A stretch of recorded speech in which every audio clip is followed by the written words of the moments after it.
How does resource allocation work in a communist planned economy? Have you ever wondered how resources are managed in a system where the government controls everything? Let's break down how resource allocation works in a communist planned economy.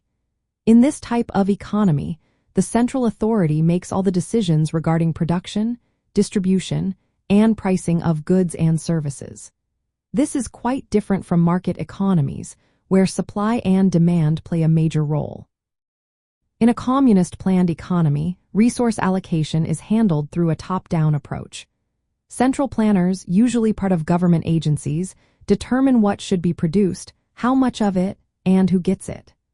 These decisions are based on national priorities, which might include industrial growth, military needs, or social welfare goals.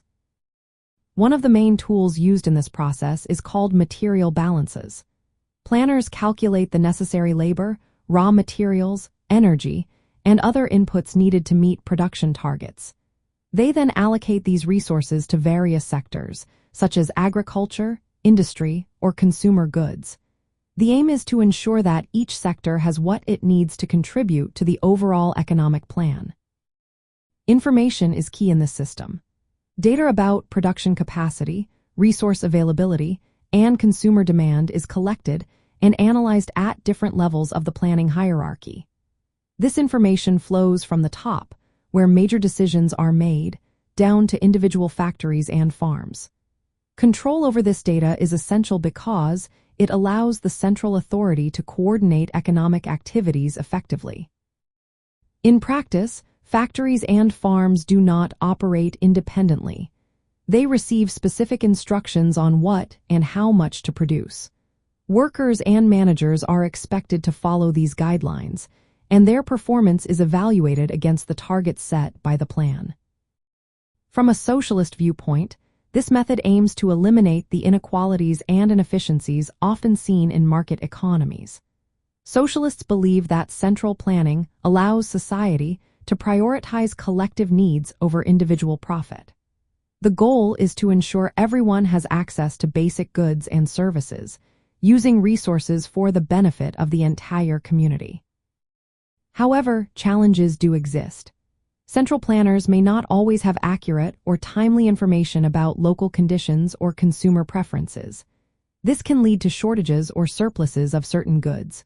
For instance, essential items might become scarce while other products are overproduced.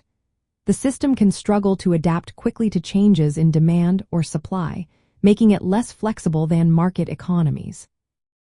Despite these challenges, supporters of socialism and planned economies believe that improvements in information systems and more democratic planning can lead to fair and efficient resource allocation.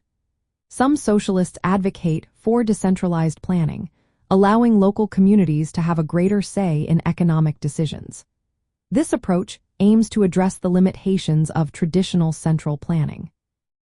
Resource allocation in a communist planned economy is managed by central authorities who set production targets and distribute resources according to a national plan.